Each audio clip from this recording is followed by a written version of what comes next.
क्या आप भी इंग्लिश टाइपिंग सीख रहे हैं लेकिन आपकी स्पीड तेज नहीं हो रही है?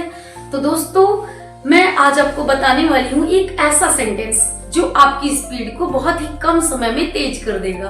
तो ऊपर स्क्रीन में आपको जो ये सेंटेंस दिख रहा है, the quick brown fox jumps over the lazy dog, ये एक ऐसा सेंटेंस है जिसमें A to Z सभी अल्फाबेट है जो आपकी टाइपिंग स्पीड को इंक्रीज करने में आपकी हेल्प करेगा, जिससे कि आप बिना कीबोर्ड में देखे बहुत अच्छी तरह से टाइपिंग कर लेंगे।